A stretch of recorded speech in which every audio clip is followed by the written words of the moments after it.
Año 1971. Idi Amin tomó el poder con promesas de libertad absoluta. Aseguró ante la multitud que los militares pronto volverían a los cuarteles. ¿Por qué todos confiaron en él? Parecía un gigante amable y cercano, pero esa confianza costó 300.000 vidas. En los videos de la época se observa: Amin ríe a carcajadas ante las cámaras, toca el acordeón en fiestas, abraza a sus soldados con fuerza, a primera vista un payaso inofensivo, pero en realidad un verdugo brutal. La fachada se derrumbó muy rápido. Uganda se convirtió en un territorio de terror puro. Los servicios de inteligencia no detenían a los sospechosos, los hacían desaparecer en el maletero de los coches. Se escuchan culatazos en las puertas de madrugada. Olor a carne quemada en los sótanos de la policía. Las familias quedaron destrozadas en cuestión de segundos. Comunidades enteras fueron exterminadas sistemáticamente por el ejército. El río Nilo comenzó a arrastrar cadáveres hinchados hacia el norte. El país entero contuvo la respiración. 1,93 m de estatura. Esa era la primera impresión que Idi Amin causaba en cualquiera que se cruzara en su camino. No era solo un hombre, era una muralla física imposible de ignorar. Nació alrededor de 1925 en Koboko, una zona remota al noroeste de Uganda, pegada a las fronteras de Sudán y el Congo. Pertenecía a los Kakwa, un grupo étnico pequeño, sin peso político frente a tribus dominantes como los Baganda. Su padre era un campesino pobre. Su madre, una mujer estricta, regía la casa con disciplina religiosa. ¿Por qué no existe una fecha exacta de su nacimiento? Parecía un descuido burocrático, pero en realidad a nadie le importaba registrar la llegada al mundo de un niño Kakwa en la pobreza extrema. La escuela no fue su fuerte. Amin abandonó los estudios en 4º grado. Nunca dominó la escritura ni la lectura. Ese analfabetismo funcional lo persiguió siempre. No podía redactar informes. Dependía de subordinados para descifrar documentos básicos. A primera vista, una desventaja fatal, pero en realidad compensaba su falta de letras con una fuerza bruta e intimidante. 1946. Amin encontró su salida. Se unió a los fusileros africanos del rey, el ejército colonial británico. Allí cambió la azada por el fusil.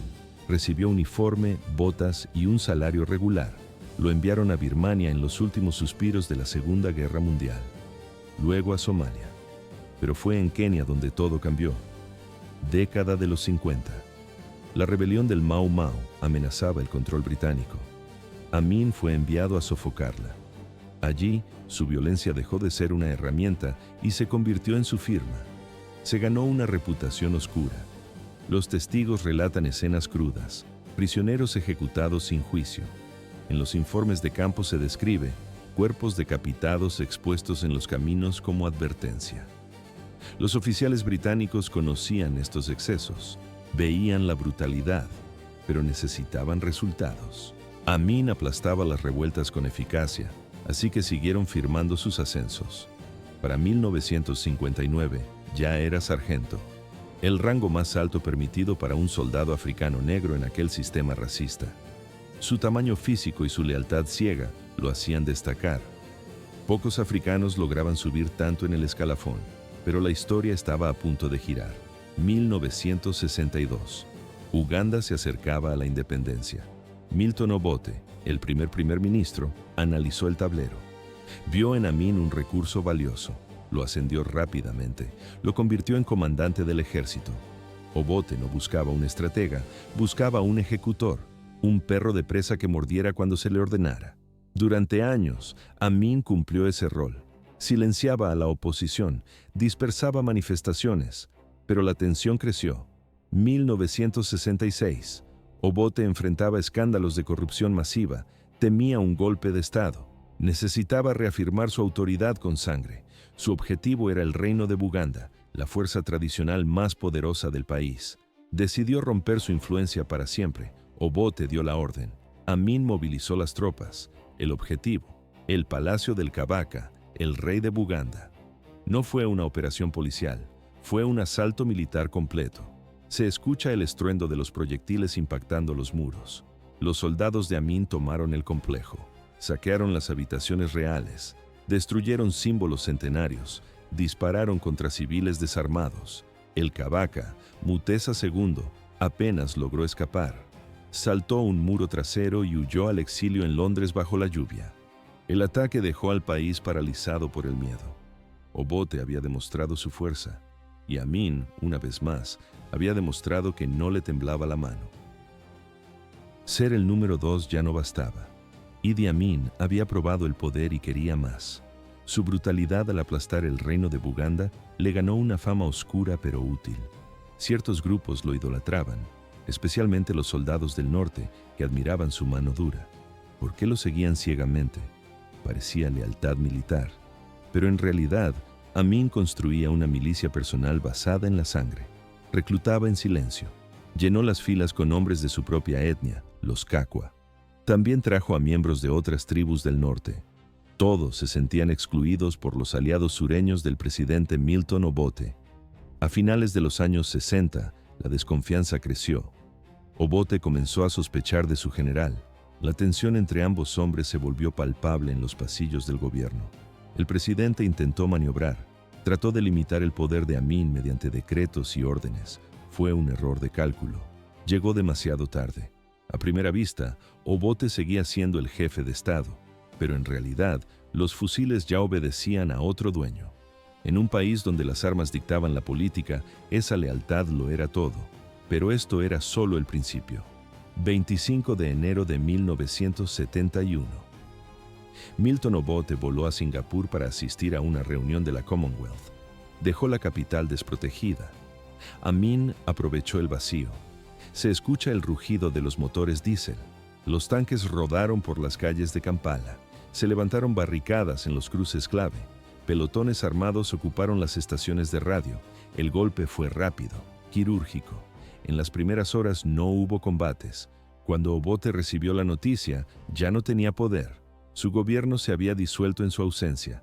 En las imágenes de archivo, la gente baila sobre el asfalto. Las multitudes celebraban en la capital. Algunos festejaban simplemente porque Obote había desaparecido. Otros creyeron las palabras del general.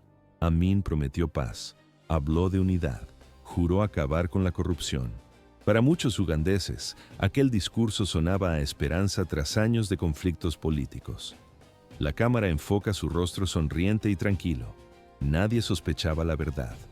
Detrás de ese tono alegre, Amin preparaba la maquinaria de terror. Se avecinaba uno de los capítulos más oscuros de la historia de África. Semanas después de asumir la presidencia, comenzaron las matanzas. 100 ejecuciones confirmadas solo en el primer año. Ese fue el saldo inicial de la limpieza. ¿Por qué Amin atacó a su propio ejército con tanta furia? Parecía una medida de seguridad estándar, pero el miedo a una contrarrevolución era más fuerte que la lógica. Sus primeros objetivos tenían nombre y apellido: soldados y funcionarios leales al derrocado Obote. Amin los veía como una infección. Las detenciones masivas comenzaron de inmediato, sin órdenes judiciales, sin abogados defensores. Los camiones militares se llenaban de hombres uniformados. Algunos fueron encerrados en celdas húmedas para no volver a ver la luz del sol. Otros fueron ejecutados en plazas públicas para enviar un mensaje claro. Los métodos eran primitivos: estrangulamientos con cuerdas, disparos a quemarropa o golpes de martillo hasta la muerte. Testigos presenciales afirman un detalle escalofriante. Amin a veces asistía a las sesiones. Observaba cómo la vida abandonaba los cuerpos y disfrutaba del terror en sus ojos. Pero esto era solo el principio. Conforme pasaban los meses, su poder se inflaba. Se otorgó títulos ridículos: presidente vitalicio, señor de todas las bestias de la tierra y peces del mar. Parecía una broma, pero nadie se reía. Los ugandeses entendieron rápidamente las nuevas reglas del juego. Las agencias de seguridad, especialmente la Oficina de Investigación del Estado, extendieron sus redes. Su misión no era proteger, sino cazar. Arrestaban a personas por una palabra equivocada, por pertenecer a la etnia incorrecta o por simple capricho. Entre el año 1972 y el 73, la violencia se sistematizó. El dictador ordenó la matanza masiva de los pueblos Acholi y Lango, Las tropas invadieron aldeas rurales, sacaron a rastras a hombres, mujeres y niños de sus casas de adobe. Muchos recibieron un tiro en la nuca allí mismo. Otros fueron llevados a cuarteles militares. En los interrogatorios, el sonido de los huesos rotos sustituía a las preguntas. En solo 2 años, miles de personas fueron borradas del mapa. El río Nilo se convirtió en un cementerio líquido. Sus aguas, antes fuente de vida para la agricultura, ahora transportaban cadáveres hinchados. Los pescadores lanzaban sus redes y recogían restos humanos en lugar de percas. En las orillas, el hedor a carne podrida se extendía por kilómetros, impregnando el aire. A primera vista, un país en paz. Pero en realidad, una morgue a cielo abierto. La brutalidad no se detuvo en la limpieza étnica. Amin amplió su lista de enemigos. Cualquiera que hiciera una pregunta incómoda firmaba su sentencia.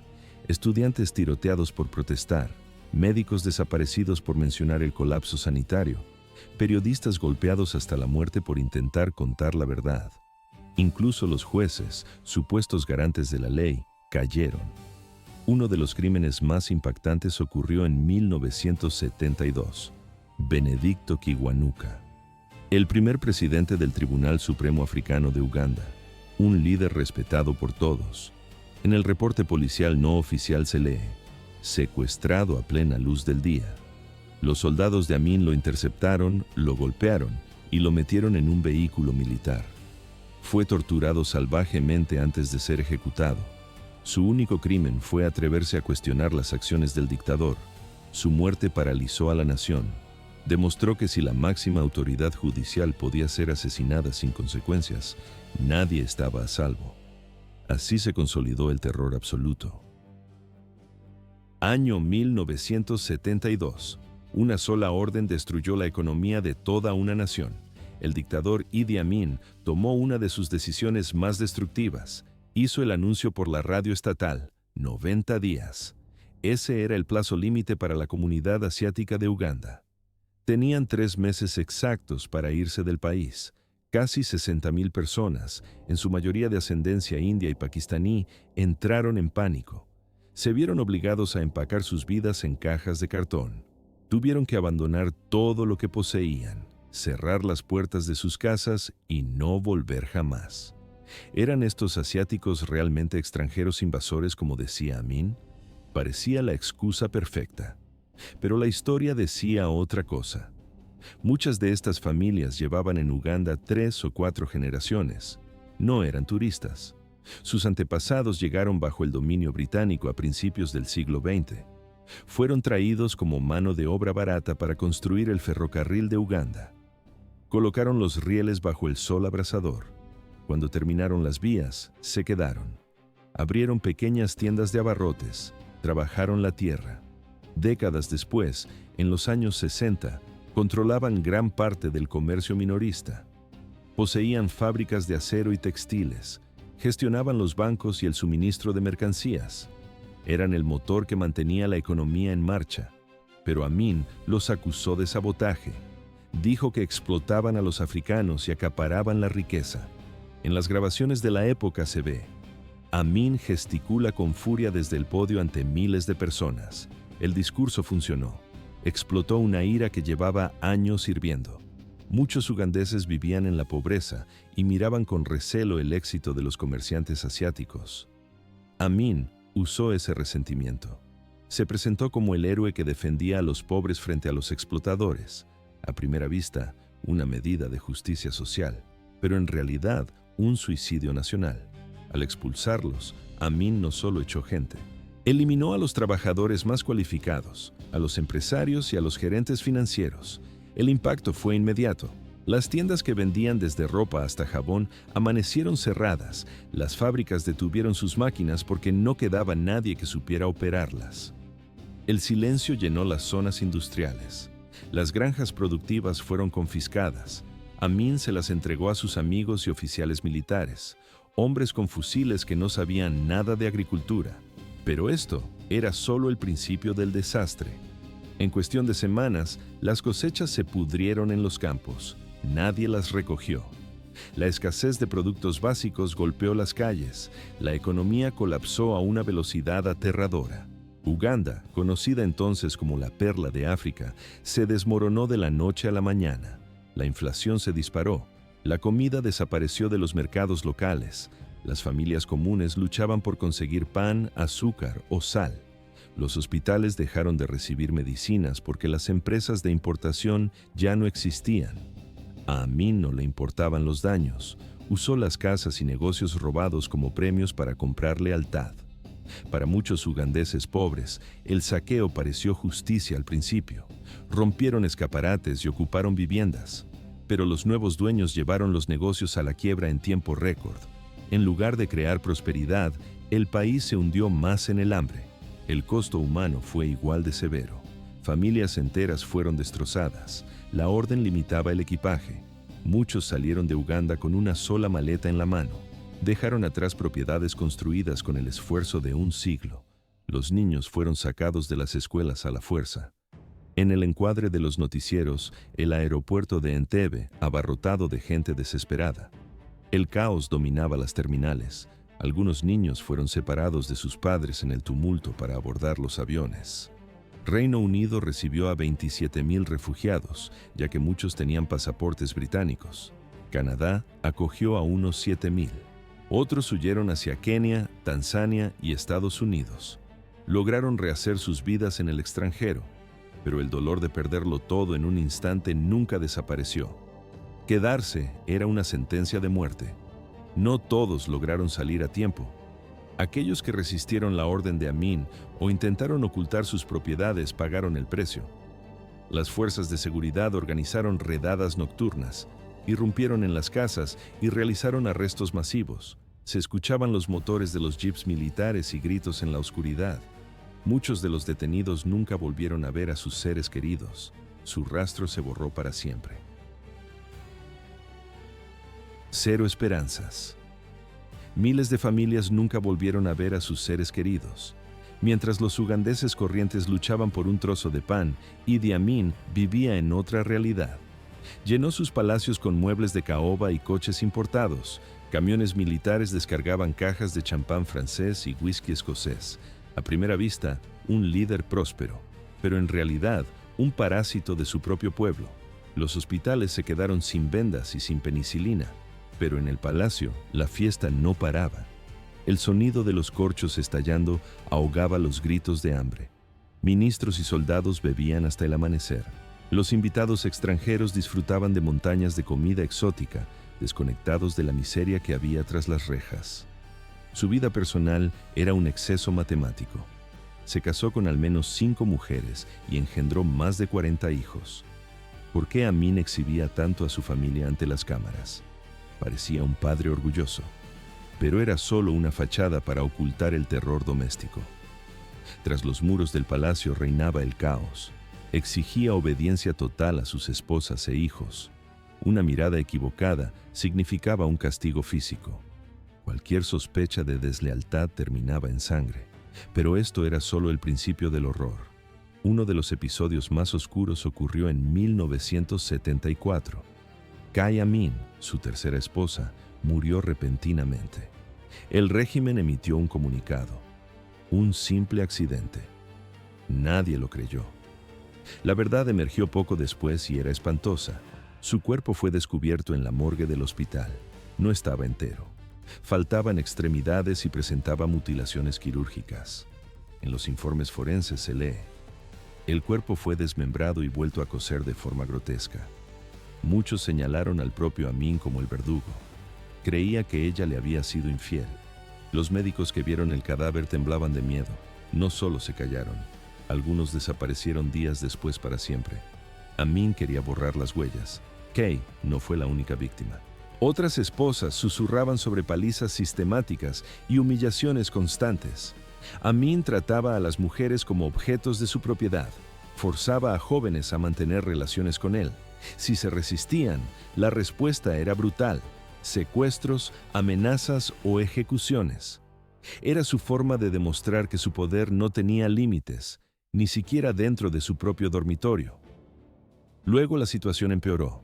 La violencia de Amin se mezclaba con una obsesión creciente por la brujería. Decía tener poderes especiales que lo hacían invencible ante las balas. Las noches en el palacio se volvieron siniestras. Realizaba rituales utilizando los cadáveres de sus víctimas. Los archivos de inteligencia sugieren prácticas de canibalismo confirmadas. Se decía que comía la carne de sus enemigos para absorber su fuerza vital. Algunos ciudadanos lo tomaban como rumores callejeros, pero sus guardaespaldas no se reían. Juraban haber visto cosas imposibles de explicar. Esta mezcla de crueldad y locura convirtió su círculo íntimo en un infierno. Ministros, soldados, esposas e hijos. Nadie estaba a salvo. Un día les regalaba coches de lujo. Al día siguiente, firmaba su sentencia de muerte. Vivir cerca de él significaba vivir con el corazón en la boca. Nunca sabían de qué humor se levantaría el dictador, ni qué nueva sospecha inventaría su mente enferma. El miedo era la única constante. Nadie sabía de qué humor despertaría el dictador. Una simple sospecha bastaba para firmar una sentencia de muerte. A mediados de los años 70, la paranoia de Idi Amin se expandió como un virus. Ya no se trataba solo de militares o rivales políticos. El terror infectó las escuelas, las universidades y las iglesias de Uganda. Lugares que antes eran santuarios de aprendizaje y fe se convirtieron en zonas de caza. Los camiones del ejército llegaban sin aviso. Se llevaban a profesores, médicos y estudiantes en mitad de la noche. No había juicio, no había retorno. Amin veía a la clase educada como una amenaza existencial. ¿Por qué atacó a los intelectuales? Parecía un suicidio para el desarrollo del país. Pero para Amin, cualquiera capaz de pensar podía cuestionar sus mentiras. Para él, una idea era tan letal como un fusil cargado. Las universidades, antes ruidosas y llenas de debates, guardaron silencio. Los conferenciantes que se atrevían a hablar libremente desaparecían días después. Los estudiantes que protestaban eran golpeados en los pasillos, encarcelados o asesinados. Las bibliotecas quedaron vacías. La investigación científica se detuvo por completo. Nadie quería destacar. Las mentes más brillantes de Uganda hicieron las maletas y huyeron. Cruzaron fronteras a pie o en coche, temiendo por sus vidas. Los que se quedaron vivían en un estado de ansiedad perpetua. El sonido de un motor al frenar frente a casa significaba el fin. Una llamada a la puerta podía ser una invitación a la ejecución, pero entre miles de tragedias anónimas, un caso sacudió los cimientos de la nación. Ocurrió en febrero de 1977. El objetivo fue el arzobispo Yanani Luwum. Luwum no era un simple clérigo. Era un hombre respetado en toda África y conocido en Occidente. Como líder de la Iglesia de Uganda, su influencia era enorme. Tenía una reputación intachable. Hablaba con calma, sin gritos, pero con una firmeza inquebrantable contra la injusticia. Cuando los soldados de Amin empezaron a matar civiles sin motivo, Luwum no miró hacia otro lado. Lo denunció públicamente. Ese coraje fue su condena. La respuesta del régimen fue inmediata y brutal. Las fuerzas de seguridad lo arrestaron junto a 2 ministros del gabinete, Erinayo Oryema y Charles Obod Afumbi.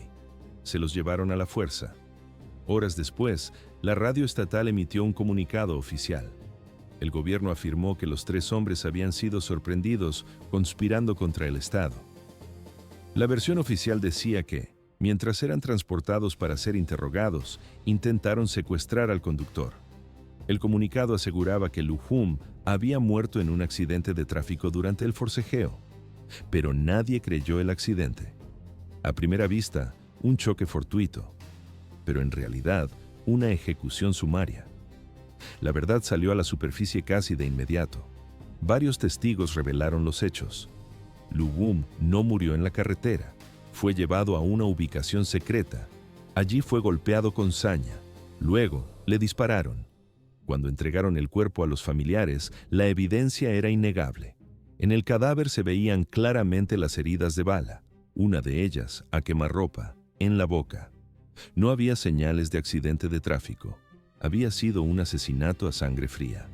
La muerte de un líder cristiano de ese calibre conmocionó al mundo entero. Las iglesias de Europa y Estados Unidos se movilizaron, exigieron respuestas. El gobierno británico, que en el pasado había apoyado el ascenso de Amin, ya no pudo ignorar la carnicería. La diplomacia se rompió. Incluso otros líderes africanos que habían guardado silencio durante años por solidaridad continental, comenzaron a distanciarse del dictador. Las Naciones Unidas y los grupos internacionales de derechos humanos emitieron condenas feroces. Describieron el asesinato como la prueba definitiva de que Uganda había descendido al terror absoluto. Dentro del país, el miedo se volvió físico. Los sacerdotes pasaron a la clandestinidad. Se escondían en sótanos o en aldeas remotas. Los sermones de los domingos eran censurados o se limitaban a lecturas bíblicas inofensivas. La gente común dejó de hablar de política. Incluso entre amigos, nadie se atrevía a mencionar el nombre de Amin. Un silencio pesado y asfixiante cubrió el país. Las palabras se habían convertido en mercancía peligrosa. Pero esto era solo el principio de la locura. Amin continuó como si nada hubiera ocurrido. Ignoró las sanciones y las críticas. En las grabaciones de la época se ve, el dictador aparece en televisión, riendo a carcajadas, bromea con los reporteros extranjeros, sonríe ante las cámaras mientras sus escuadrones de la muerte trabajan en las sombras. Para el año 1977, la cifra estimada de muertos había superado los 200,000. Los cementerios no daban abasto. Aparecían cuerpos flotando en el Nilo, enganchados en las presas hidroeléctricas. Los campesinos encontraban cadáveres en los campos de cultivo y en fosas poco profundas. Las familias vivían aterrorizadas. No podían llorar a sus muertos en público. El duelo visible podía interpretarse como una crítica al régimen. Llorar era traición. Uganda se desangraba ante los ojos de la comunidad internacional. El mundo finalmente estaba mirando. Pero Amin, protegido por su ejército y embriagado por un poder absoluto, actuaba como un dios intocable. Para él, los gritos de su pueblo y la indignación de las potencias extranjeras no significaban nada. Sin embargo, detrás de la máscara de confianza, las grietas comenzaban a abrirse.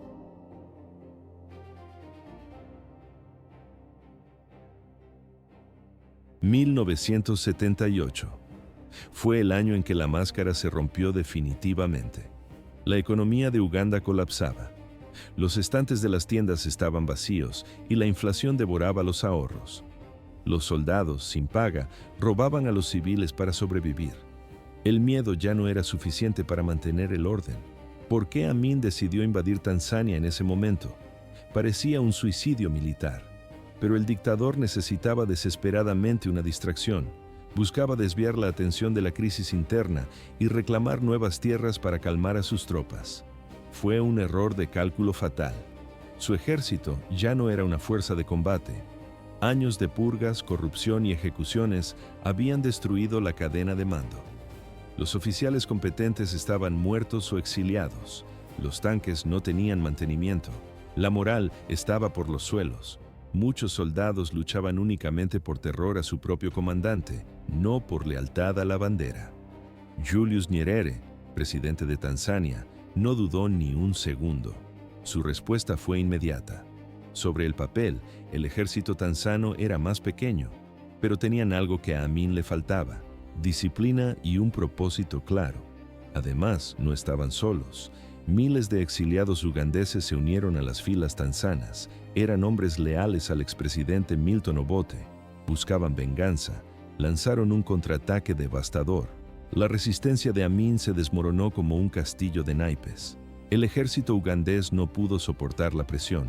Ciudad tras ciudad caía ante el avance de las fuerzas aliadas. En el frente se veía una imagen patética: soldados de Amin tirando sus armas y corriendo hacia la selva. Algunos incluso cambiaban de bando en mitad del combate. Desertaban en masa. Sabían que el régimen tenía los días contados. A principios de 1979, la guerra alcanzó su punto crítico. En abril, las fuerzas tanzanas y los exiliados irrumpieron en Kampala. Las tropas de Amin huyeron en el caos total. En las carreteras quedaron uniformes abandonados, vehículos volcados y los restos rotos de una dictadura construida sobre la sangre. Para los ciudadanos de Uganda, la caída de la capital fue una mezcla brutal de alivio y dolor. Las multitudes llenaron las calles. Gritaban, bailaban, celebraban el fin de la pesadilla. Pero la alegría duró poco. Cuando las puertas de los edificios gubernamentales se abrieron, la realidad golpeó a todos. En cámara se registra el horror, sótanos insonorizados y celdas oscuras. Los horrores del régimen de Amin quedaron expuestos a la luz del día. Se descubrieron fosas comunes en los patios traseros. Las cámaras de tortura, ocultas en oficinas administrativas, mostraban la crueldad sistemática que había tenido lugar en secreto. Las prisiones estaban abarrotadas de cadáveres. Muchos cuerpos estaban mutilados hasta quedar irreconocibles. El olor a muerte impregnaba los pasillos. Familias enteras, que habían buscado a sus seres queridos durante años, finalmente conocieron la terrible verdad. No había supervivientes, solo huesos, pero faltaba alguien. Idi Amin no estaba allí para ver su obra. Al sentir la inminente derrota, no luchó hasta el final. Recogió sus cosas y escapó antes de que cayera la capital. Primero voló a Libia. Muammar el-Gaddafi le ofreció protección temporal, pero la presencia de Amin se convirtió rápidamente en una carga política. Tuvo que moverse de nuevo, esta vez hacia Arabia Saudí. Allí, el dictador vivió un exilio dorado. A primera vista, parecía un retiro forzoso, pero en realidad fue un premio inmerecido. Le dieron una mansión, un subsidio mensual generoso y seguridad privada. Vivió como si nunca hubiera hecho nada malo. Nadie le pidió cuentas. Nunca pisó un tribunal. Nunca se sentó en el banquillo de los acusados para explicar por qué ordenó la muerte de 300.000 personas. No hubo preguntas incómodas ni sentencias. Mientras Uganda intentaba reconstruirse sobre cenizas y huesos, Amin nadaba en su piscina privada, rodeado de su familia y lujos, lejos de las fosas, lejos de los gritos, lejos del dolor que sembró. Murió en el año 2003 en un hospital saudí, en una cama limpia y con sábanas blancas. Escapó de la justicia hasta su último aliento.